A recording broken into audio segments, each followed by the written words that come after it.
Hello everybody and welcome back to another great episode of the 24-hour series powered by Hankook. It's been a couple of months since we've been racing. Now, time to go full throttle once again, this time for a full 24 hours. Fascinating motorsport in daylight, dusk and, most of all, at night. Every lap, flat out, extreme conditions for man and machine, always pushing the limit, but always staying cautious. If you want to win here, you've got to stick it out for the full 24 hours. But what is this virus that we call endurance racing? What's the special thing about 24-hour races? And what makes the drivers almost addicted to it? I personally love endurance racing, so it's always great to be back with Creventic and go to, nice circuits like Portimao this weekend. And it's very nice to just build up into these races, and this is what I really personally like very much and always love to come back. I think it's always a nice event. I think the surroundings are very good, the people are always friendly, and I think it's a very good atmosphere, and racing is always nice, so we have a lot of good competition always, and it's a fun series. To ensure that everyone is on a level playing field on the track, the cars and teams are split into two divisions, GT and TCE, with 6 different classes.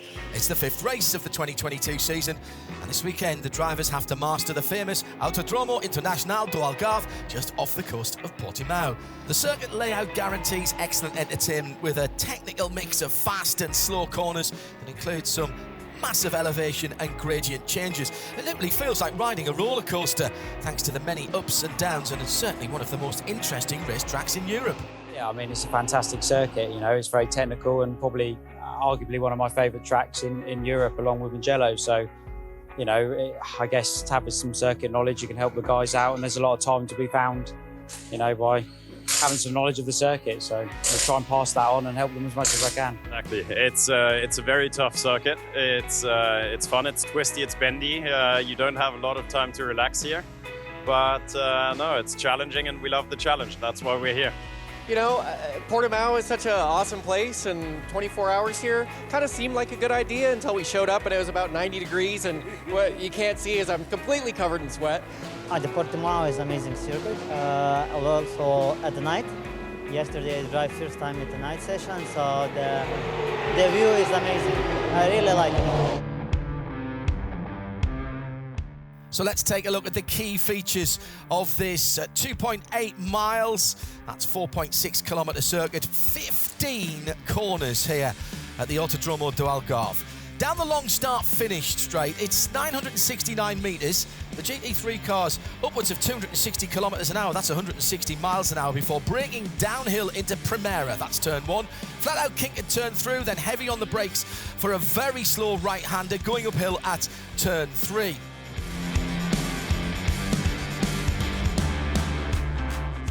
Through the kink at turn 4, stay on the track on the right-hand side at the exit, over the brow, past the welcome Pineapple VIP Suites to turn 5. That's the hairpin at Torres.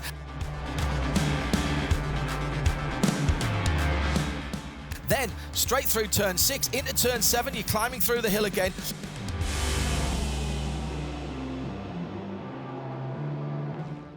Turn 8, a little bit off camber here, then plunge downhill to corner number 9. That's the Craig Jones turn.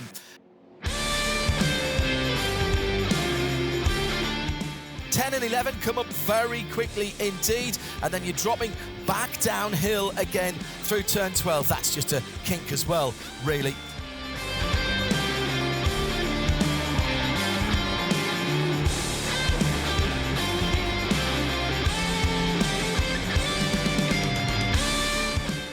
Another hairpin at turn 13 before you're climbing uphill, and it's a difficult turn into 14 because you're turning and braking at the same time.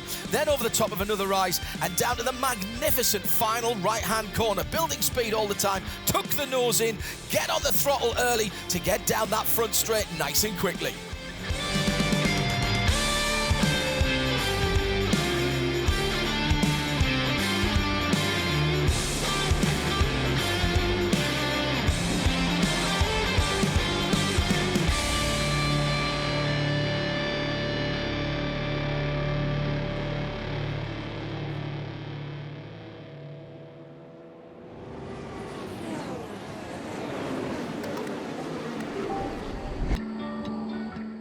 The first showdown at each race weekend is, of course, qualifying. 3 parts, 15 minutes each, 3 drivers per team out on the track pushing their cars to the limit to put in their fastest lap. Best lap per driver counts, and then you add all 3 team laps together, and the fastest average gets pole position. Some regulations of qualifying changed this weekend. No tyre changing or refuel allowed. 3 sessions then, all on one set of Hankook tyres, and the right amount of fuel has to go in the tank at the start. A new experience for the drivers, especially for those doing the 2nd or 3rd session. The reglement has a little bit changed, so it's only allowed to use 1 set for the whole qualifying. That means 2 other drivers of our car have to use my tires. And so I thought to save the tires, and it should be enough after 2 laps. It was the TCE division who qualified first, and it was a cracking battle for pole position. In 3rd, one of the well-known teams and very successful teams in Hankook 24-hour series racing, the all-Thai team BBR, in their Cupra, number 159. Not on pole position this weekend. After a 2nd place in qualifying Hockenheim, the overall leader in the TCE Championship has to be content starting 3rd. Doing well in qualifying, the Wolf Power Racing team and the Swiss driver Jasmin Preissig putting in quick lap times on the tarmac, and after 2 of 3 sessions was in provisional pole position. Yeah, it was very tough because it's so hot outside and inside the car, and I think it's for both, for the car and for the drivers, very hot. But I think I did a good qualifying, and so let's see what my teammate gonna do now. By the end of qualifying, they'd had to settle for 2nd place because ahead of them, the 2nd all-Thai team on the grid, the sister team of BBR. This is the 158, and in the 2nd and 3rd parts of qualifying, they were very impressive. 2 lap times under 1 minute 55 seconds. Their reward, the coveted pole position. I thank you for the team, Monlau Motorsport, and thank you for the teammate for the Q1, Q2, and thank you for everyone to cheer me up. Amazingly, the fight for pole position in GT was even closer than that of TCE. At the end, 24 thousandths of a second decided pole position. In 3rd, Herbert Motorsport and their number 91 Porsche. A conservative start for them in Q1, but they put down the best lap times in Q2 and Q3, taking the 3rd position. The fierce battle for pole position was evolving between the German WTM racing team with their Ferrari number 22. They were putting down brilliant lap times and took 2nd spot on the grid, a great starting position for the race.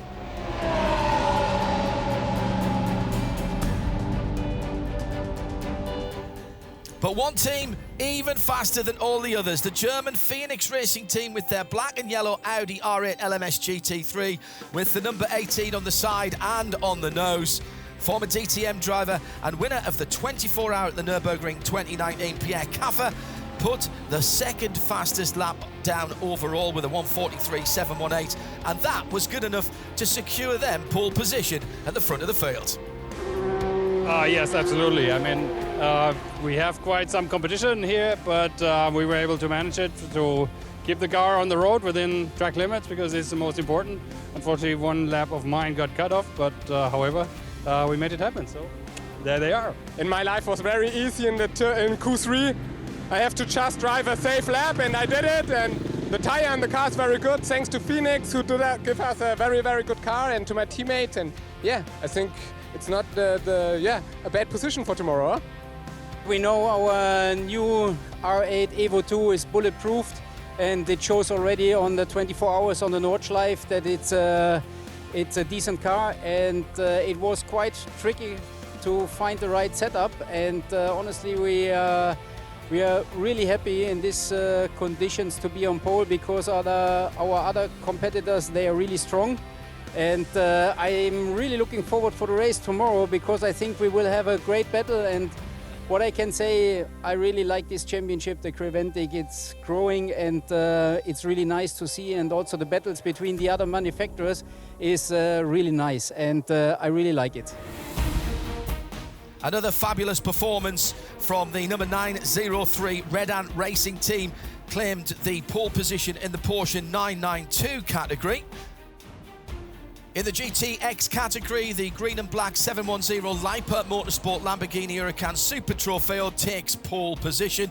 They had some cooling issues at Hockenheim, and it's even hotter this weekend. Hopefully they've managed to solve those.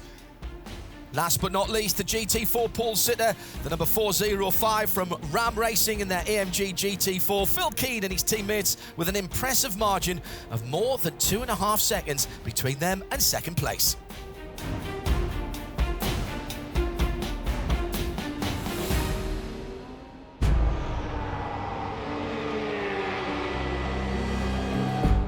After qualifying and under the light of the waxing gibbous moon, it's night practice. For many of the amateur drivers, their first time driving in complete darkness in race trim, full throttle through the night, without really seeing the reference points around the track. That's what gives a 24-hour race its special feel and character. So the night practice session, crucial for the drivers. They need to get used to racing just with their headlights and to feel familiar with the unlit areas of the track.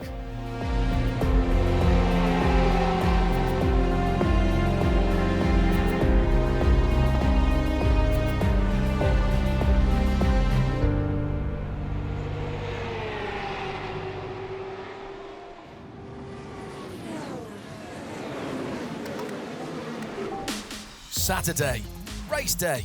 Lots of nervous energy and excitement in the air. The mechanics and drivers checking every last detail. A full day, a long time for man and machine in the heat, and both need to be functioning at their very best. We have our engineer for this, and Phoenix Racing does a very great job. I mean, my main point is to drive the car and give the right proper feedback, and of course from my experience the last couple of years, I try to help them as much as possible, because I think the Creventic series is a very unique series and is very growing up. And as I said yesterday already, I really like this championship, and it was so close yesterday in the qualifying, and I'm really happy to be on my Audi Evo 2.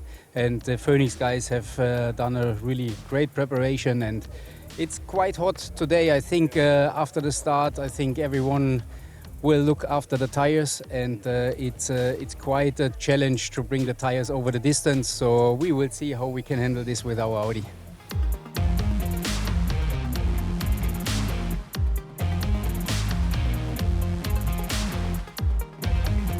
Well, we need to stay out of trouble. I think that's one thing. The other thing is keep within the track limits. It's an important thing here in Portimao.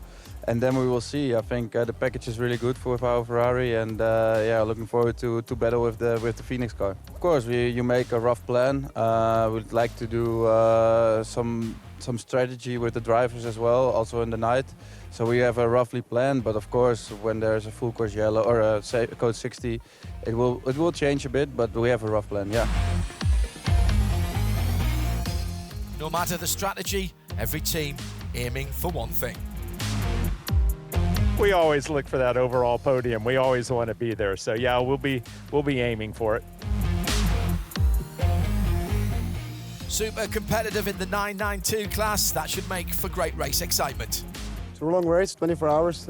Will be a close fight with 4 cars, but I'm looking forward to it. So we'll see where we end up by the night, and see from then. 24 hours, a real endurance. Patience, always a good idea. No, I mean, I think we were actually just talking about it strategy-wise. It's going to be, heat management, meaning driver heat management in the next few hours, and then tire heat management. So we can't push hard in the beginning. I'm not going to try and play with the GT3s. I'm just going to do my thing, and and then as it cools off, then we'll pick up the pace. But yeah, so it's going to be a chill start. Diversity of cars and drivers makes this series special. Katrina Kivalova is more used to racing classic Bentleys. You know, the classic cars for me, they sort of have a soul. I do connect with the classic cars a little bit more than these.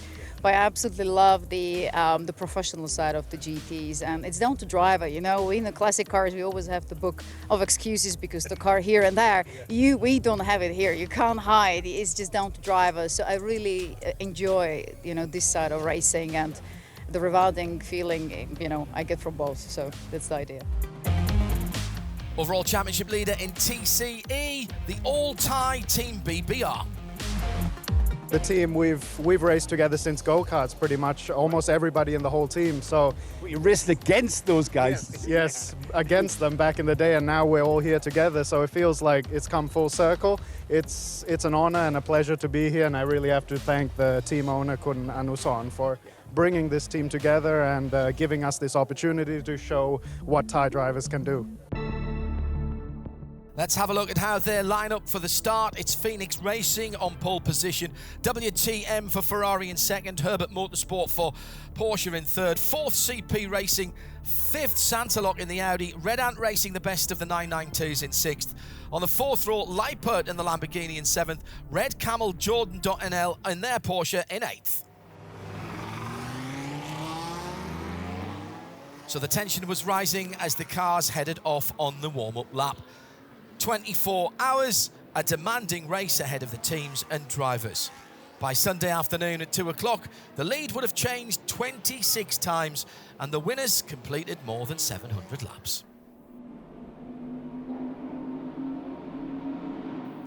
As the red light went out, we had the first attack almost immediately. Indy Donchi in the WTM Racing Ferrari trying to take the lead from Pierre Caffer in the Phoenix Racing Audi. Good start for Christian Kelders in the Santalock Racing Audi. He was in fourth position and went round the outside to take third place from Daniel Ollerman in the Herbert Porsche. Further back in the field, as always, plenty of battling going on. Drivers completely focused. Unfortunately, no crashes in this early running, but a long way still to go. Getting away from the start with a good pace and in good position, very important, but staying out of trouble. Also top of the list if you want to have a good result. Endurance Racing never won during the first couple of laps.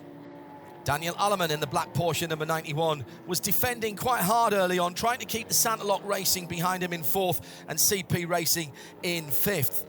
The CP average age of the drivers is 57, the oldest team on the grid. The old acquaintances of the 24-hour series seem to be on a mission. All going well in this early running. No crashes, no spins, cars lined up behind one another like a string of pearls. That was the first lap then. Bit of action, what more can you ask for? Real racing right at the start of the 24 hours and things just beginning to heat up. It looked like the Audi of Phoenix Racing was set up perfectly. Pierre Caffer gained a few seconds on the rest of the field. A comfortable lead for the German team. Behind the leader, battle for position, Nicholas Barton, the Santalock Racing Audi, was pushing hard to try and get in position to overtake Indy Donchi in the Ferrari of WTM Racing. And almost inevitably, it happened at the end of the start-finish straight. Bart on the inside line, past the Dutch driver in the Ferrari. Santalock Racing up to second, WTM into third. The battle for the lead in the 992 class for Porsche 911 GT3 Cup cars started right from the first lap between Red Ant Racing, the 903, and the 909 of Red Camel Jordan.NL. Rick Breukers in the orange Porsche was hot on the heels of Eitan Radont in the red car in front of him. Down the back straight towards turn number 5, Breukers using the slipstream and then a super bit of late braking at the bottom of the hill. He takes the lead. Great racing from the young Dutchman.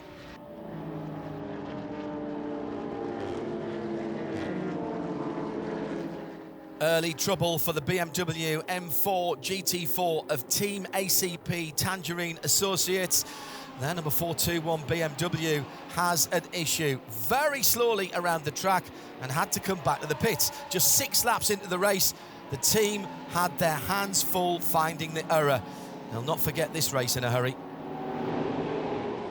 Meanwhile, everything going well for the Thai Team BBR after starting from pole position. The drivers coping well with the heat in their number 158 Cupra Leon competition. Start driver Sandy Stuvik was cruising in first position in the TCE division. Just 15 minutes in and the number 26 blue Audi of Santalok Racing was looming large in the mirrors of Phoenix Racing at the front of the field. The battle for the lead continued for several laps. Pierre Caffer managing to defend his lead, but this promises to be literally a hot race. Herbeth Motorsport, the 91 Porsche team, used to winning, but had no luck here in Portimao. The first team to damage a tyre. Remember, many drivers saying tyre management would be key with the high temperatures. The whole left rear of the car has taken some punishment, and that'll take the mechanics a long time to get the car back on track. So just a few minutes after the start of the race, the first code 60. This is effectively a virtual safety car, 60-kilometre speed limit around the track. That gives a safe environment for marshals to get into action and deal with any recovery required. And a good option to use for the teams at this stage to do their first pit stop for fuel and new Hankook tyres. The right fueling strategy, crucially important in this 24-hour race. During code 60, you're only allowed to put 50% of the normal fuel allowance. It will get crowded in the fueling area, so it's important to have good communication with your team and come in at the right time when you can get on a fuel pump.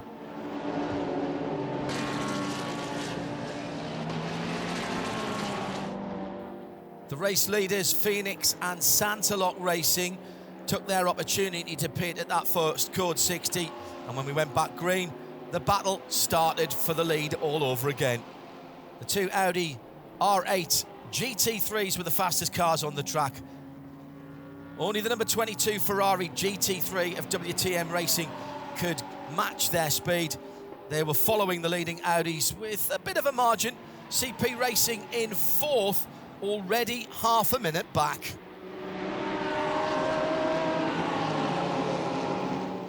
So after the code 60 induced first round of pit stops, it was Lippert Motorsport in first position in GTX class. They're staying calm and the car is running very well. Red Ant, the number 903, back in the lead in the 992 class. This is literally a family duel category. The Belgian Red Ants are fighting against the Dutch Breukers family. And in GT4, the number 405 leading the category for the British Ram Racing team with their fabulous pinstripe livery. The first big incident of Saturday was for the number 701 Vortex, which spun coming out of turn 3 and hit the right-hand side guardrail. That meant another code 60, and when the car came back to the pit lane, it was clear that the frontal damage would mean a lot of work for the brave Vortex team. The mechanics took many hours to get the car back in shape and back on track. After a little more than 3 hours and 100 laps under the belt, things were looking better for Red Camel Jordan.nl. They'd worked their way up to third position overall. With fewer GT3 cars on the grid here in Portimao, overall podium position is not out of reach. But of course, here, there was still a long way to go. Nothing had changed up front. Elliot Earhart in the Phoenix Racing Audi putting constant fast times in on the hot tarmac. The blistering heat on the track and in the cars, demanding everything from man and machine. Oh, it's going to be hot. It's, you know, in the U.S. we race typically in a little more heat than Europe. It's a little bit hotter normally in the U.S. than here. But by any standards, this is hot. This is going to be a challenge for the cars, for the machines, and for the drivers. We, relatively early in my stint, about 20 minutes in, we got a gearbox compressor over temple arm and started having some issues, so I immediately stopped using second gear everywhere on the circuit. and luckily I was able to manage that through my stint, but as the temps have been coming up, it's just been getting worse and worse, and so you know, with the long code 60 with PJ in the car, it cooled down enough, and then he went racing again, and then he was just getting the alarm everywhere, so they pulled the car in and pulled the floor off, and we're trying to figure out something to get some more air up there.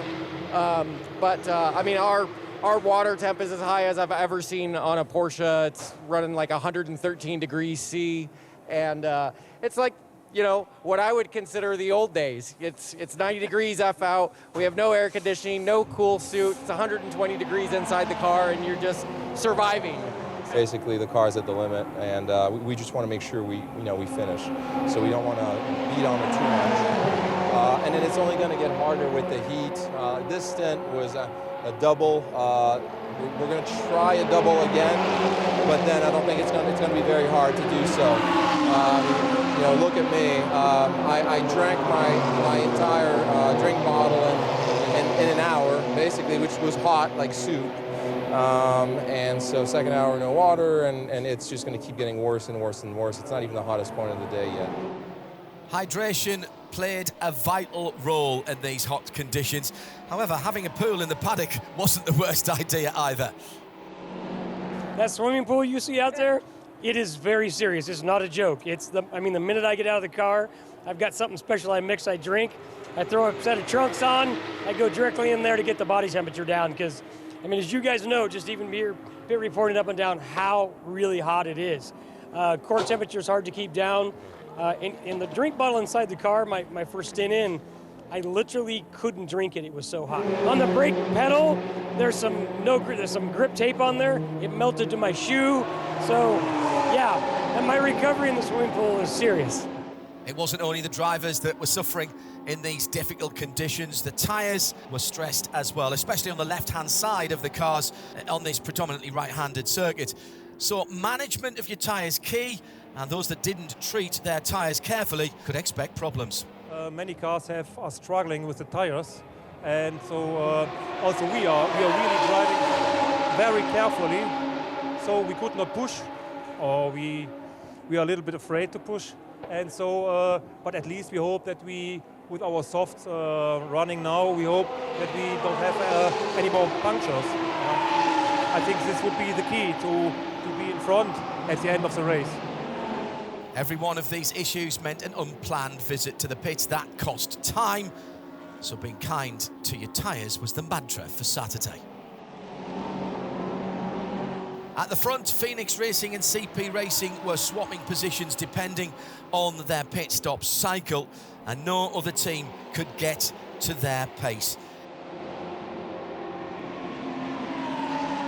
In third position, WTM Racing and their Ferrari were already 4 laps behind. They had to do 2 more pit stops because of tyre issues. In the TCE division, it took the number 159 of the BBR team more time than they'd planned to get up to the lead. By lap 107, however, that time had come. Kantasak Kusiri setting excellent lap times and then manages to go up the inside of the 116 of Wolf Power Racing, and that's the lead. By the time we got to quarter distance, the race was settling into a bit of a pattern, with Phoenix Racing and CP Racing 1 and 2, WTM Racing in third with their Ferrari, and the best of the Porsches in a very creditable 4th position for Red Camel Jordan.nl. They were ahead of the 2 Red Ant Racing cars in 5th and 6th, Leipert leading GTX inside the top 7. In TCE, BBR 1 and 2, with the 159 car having fought its way to the front, Wolf Power Racing in third, ahead of AC Motorsports Audi in 4th, and the Viper Nisa Racing number 165 in 5th, Lestrup Racing in 6th. As the sun began to set, a star was on the rise. Team ACP Tangerine Associates were finally back on the track. They'd spent almost 6 hours in the pits and only turned 6 laps. This was true endurance racing spirit.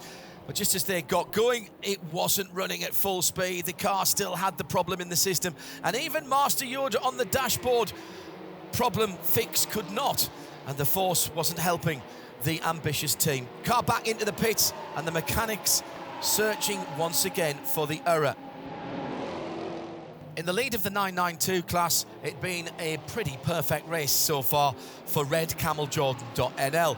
They had more than a lap lead over Red Ant Racing. Overall, in 4th position, still hoping for a podium. Well, it's still in reach. Drama in the pit lane and a moment of shock for WTM Racing. In 3rd position and a problem with the Ferrari. The mechanics pushed it into the garage for a further inspection. So now I had to come in the pit because I was stuck in the third gear and I couldn't do anything. So when we came into the pit, we could do gearbox reset. And now, I don't know, but yeah, I hope it's working again. Huh? Yeah, it came half a lap ago. It was just boop. I thought, okay, something wrong. And then I could go some corners, but then I stuck. Was that the downshift or the upshift? Both. Both. I couldn't even upshift nor both downshift. At the front of the field, meanwhile, Phoenix Racing and CP Racing were still in cruise mode and clicking off one fast lap after another. They weren't quite on the same pit lane strategy though, so as each one of the teams came in, the lead changed. At this point in the twilight, the Germans of Phoenix Racing in the lead, a lap ahead of the American CP Racing team. The GTX class was the battle of the Lamborghinis. Lipa Motorsport in the 710, keeping the lead ahead of the Lithuanian RD Sainz team with their number 720. Both Lambos at this juncture in good shape and not overheating so far. 7 hours into the race and the sun set behind the picturesque hills of the Algarve.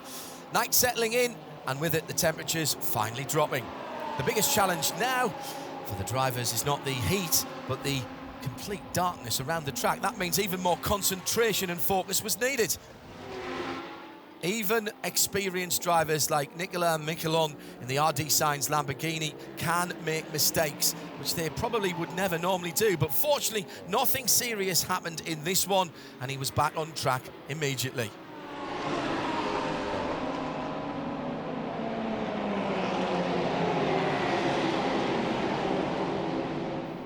Like the temperatures, the race action cooled down a little bit as most of the teams settled in to their positions. The main focus at this point is surviving and getting safely through the night hours. But whether day or night, every pit stop needed to be faultless. Team CP Racing showed how it should be done. Halfway through the race and in GT, Phoenix Racing still in the lead ahead of CP Racing. WTM holding on to third with Red Ant Racing now in fourth.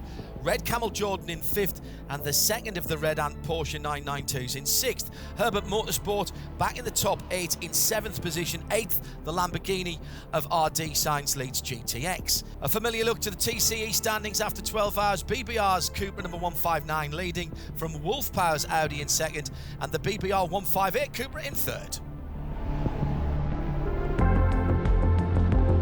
So into the second half of the race, and the teams continuing their stiff competition right throughout the Portuguese night.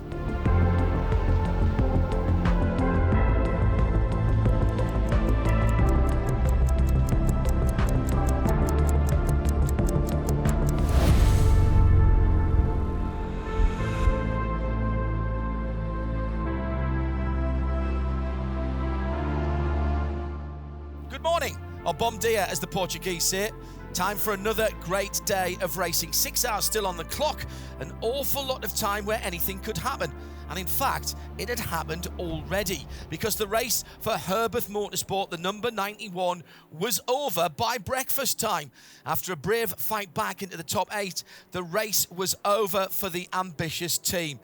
Down at turn 5, the scene of their earlier problem with their left rear tyre not pointing in the right direction. Daniel Ollerman out of the car, and the car out of the race. The resulting code 60 for recovery of the Porsche, a perfect opportunity for all the leaders to come into the pits for a full service. New tyres topping up the fuel, and for some, a driver change. This early morning code 60 balanced things up a little bit, and after almost 18 hours, 520 laps completed, 20 pit stops or more, and 10 code 60s, only 7/10 of a second between the leader Phoenix Racing from the second place CP Racing team. The race was starting pretty much at zero once again. With both cars now on the same pit strategy, Pierre Caffer put in some very quick lap times and slowly but surely broke away from Charles Putman in the number 85 AMG GT3. Third position still WTM Racing, and the Ferrari team pushing hard to try and catch up with the two front teams. Currently, they're 2.5 minutes behind. In the TCE division, the 159 Cupra, that's the BBR team from Thailand, have been leading the pack for more than 8 hours and built up an almost unbelievable 23-lap lead over the next car in their class. 6 unpredictable hours on the clock, but something very odd would have to happen if they were not to take the top step of the podium. Second position, AC Motorsport, running relatively smoothly, and things looking good for them at this stage. Behind them in third, PORTIMAO Racing. A little ride into the gravel trap, fairly indicative of their race. They'd had a few minor and some more major problems that gave them setbacks. The victory not really in their view. Lithuanian RD Signs teams in the black Lamborghini Huracan Super Trofeo have stayed away from any bigger issues. They lead the GTX class. And in GT4, it's the Ram Racing number 405. All 4 drivers have stayed calm and put in consistent, fast laps on the tarmac. In the 992 class, it's the Belgian Red Ant family, number 903, back in the lead with their Porsche 911 GT3 Cup. But what happened to the Red Camel Jordan NL team? The Breukers family had led the 992 class for hours before we went into the darkness. The onboard camera captured the drama which unfolded overnight. There was a damaged exhaust which overheated and caused problems with the left-hand side drive shaft. The race strategists decided to complete 50% of the race distance. That meant that they would get 50% of the overall series ranking points, and after they had reached that milestone, they retired the car. So the 992 class, well, we can now rename that to Red Ant Racing class, the team running first and second. With 20 hours gone, quite a few changes to report for GT at least. CP Racing now leading with WTM Ferrari second and Phoenix in third with their Audi. The 2 Red Ant 992s, fourth and fifth. RD Signs lead GTX, and Ram Racing at the head of GT4 and 8th in the GT division. In TCE, still BBR at the front of the field. They've really made this class their own, ahead of AC Motorsport in second, PORTIMAO in third, and the 700 Miles French team, the 106, now in fourth position. With 4 hours to go, the exciting 3-way battle at the top was entering its final phase. The outside temperatures rising, and the pulse rates of the teams too. Pierre Caffer going flat out to catch up the 2 cars ahead of him. CP Racing in from the lead after a great stint from Charles Esplanade. New Hankook tyres, new driver, and they take a full tank of fuel as well. Shane Lewis installed in the car. Well, it's been a good race for us. We feel pretty fortunate to be where we are actually right now. Still 4 hours to go, as you know, and things change a lot in the last 4 hours. The hard part of the day is yet to come. We'll have the heat. You know, everyone tries to just kind of hang on for the night. And of course, we were struggling for position the whole night, as was the 18 car, you know, trying to flipping back and forth on the pit stop. So I think we're still about where we were in that position. It just sort of depends on who gets the code 60s and where we are. They have a little pace on us. They're a little bit quicker. But if things work out right, we're both in the mix. Right now, what we're watching is the Ferrari coming up behind us. They're doing really fast times. And so it's from my standpoint, it's really a 3-way race right now for those top 3 positions, unless somebody really screws something up. Well, we thought we had really prepared our car for the heat. And the code 60 halfway, there was a couple of tire failures early on a couple of the other cars. We took advantage, came in under one of those, and we noticed our tires were not doing really good either. So we kind of gave driver orders, you know, let's stay off the curbs a bit, let's take care of the tires on acceleration and do what we can through the heat of the day. But really I think that peak time really happens about that 2 o'clock in the afternoon, 1 o'clock in the afternoon. So yesterday when the race started, that was the worst period that we had for about 3 or 4 hours. I think we'll see a little of that again here right at the end of the race, just as everyone's trying to go at 110% to get to that checkered flag. So it should be entertaining and interesting. WTM Racing were indeed hot on their heels, but on the same strategy, so came into the pits at almost the same time as CP. That gave Pierre Caffer the chance to make up some precious time on the track. And Phoenix Racing needed Caffer and his speed more than ever, because Elia Earhart was injured during a pit stop at night and couldn't continue. Yeah, the race is good for us so far. There's a lot of driving time for Michael. Doppelmayr is happy with the car and had a lot of fun, so that's the most important for us. And for sure, also the other drivers are happy. We are also happy that Elia is back from the hospital and everything is fine with the fingers, only a bit scratched.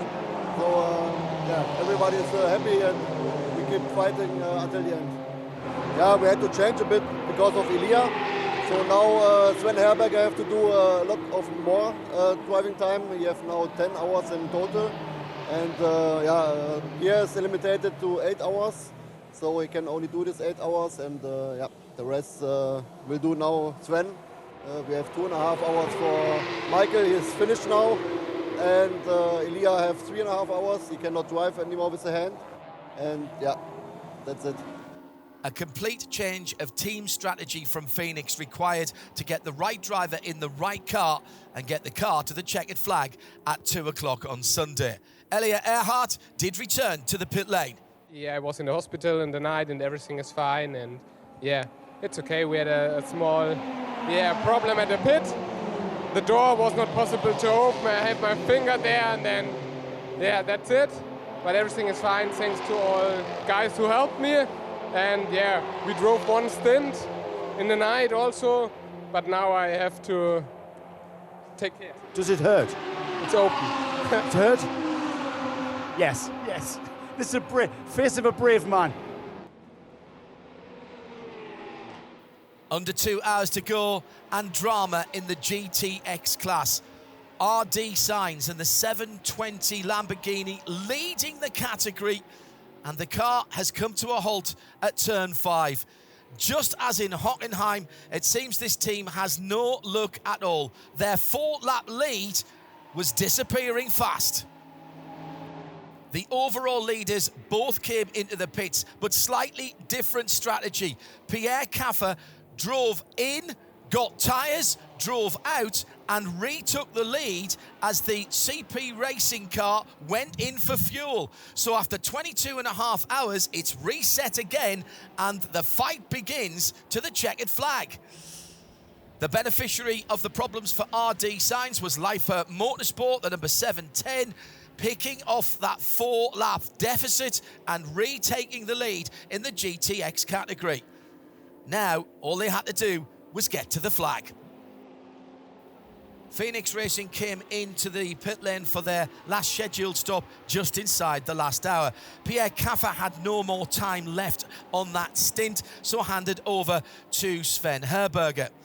The gap to CP Racing, 3 minutes and 40 seconds. So Sven's mission was absolutely clear. Get your foot down, run qualifying laps and try to reduce the margin to CP Racing as much as possible, as they had to stop one more time as well.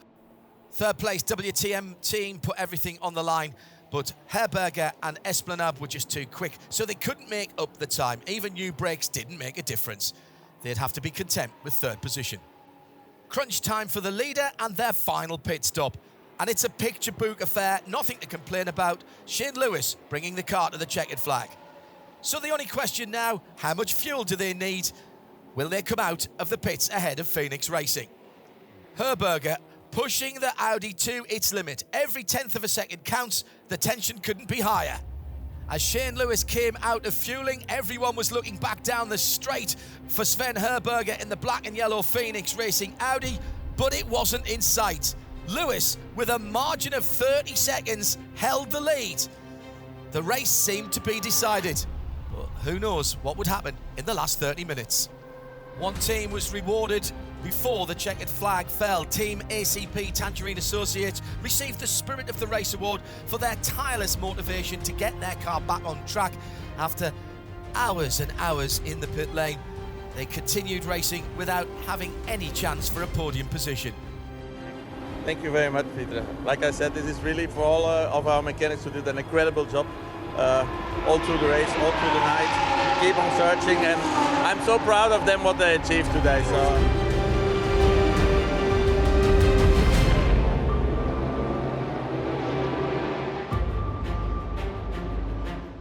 Now time to honour the class winners at the Hankook 24 Hours of Portimao. Red Ant Racing, number 903, first position in 992 class, ahead of their sister team. Well done on a great performance. Leipert Motorsport kept it together and brought home the victory in the GTX class with their 710 Huracan. Second place in GTX to the Lithuanian RD Science team. They did get their car fired up and back on track at the end of the race. In GT4, Katrina Kivalova of Ram Racing was persuaded by Phil Keane to bring the car to the checkered flag in first position.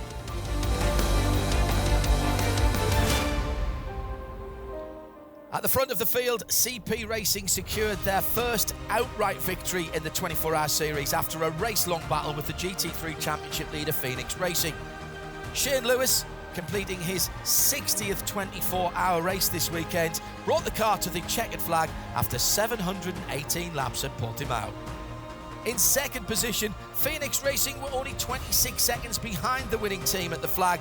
Another great result for the German squad and precious points for the overall rankings. WTM Racing and their Ferrari crossed the line in third position, but in post-race technical scrutineering they were disqualified as they didn't have a catalytic converter on the exhaust, and that was in direct contravention to the regulations. So Red Ant Racing were promoted to the overall podium.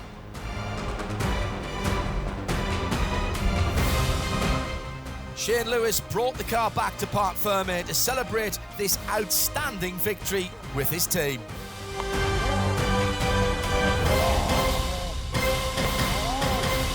It's awesome. You know, I just can't say enough about this Mercedes. You know, people came in saying, oh man, the Mercedes is not the car to have here. And we worked at it and worked at it and worked at it, and obviously Mercedes was the car to have here. But it was really more CP Racing was the team to have here. So just so honored to drive for these guys. Man, I love this series in Creventic. I love this racetrack. It is so much fun. It was a lot more fun with the pool, by the way. But yeah, it's just awesome, man. I'm, you know, my 60th 24-hour race of a lot of years, and to be able to finish that one with a win is pretty special. In the TCE division, once again, it was the all-Thai BBR team who put together a phenomenal race and won the Hankook 24 Hours of Portimao with an incredible 32-lap gap to AC Motorsport in second. For sure, it's super hard, also off the track and on the track. I would like to first to thank my team because they are absolute beasts this weekend. Everything was spot on. Also my teammate, everything, every stint. And it's my turn to just bring the car home. And so the prize giving. And whilst the gentlemen of CP Racing might be the oldest team on the grid, they know how to properly celebrate an amazing victory. Winners CP Racing, Phoenix in second, Red Ant in third. The trophies were handed over, and of course it didn't take long for the champagne shower to get started.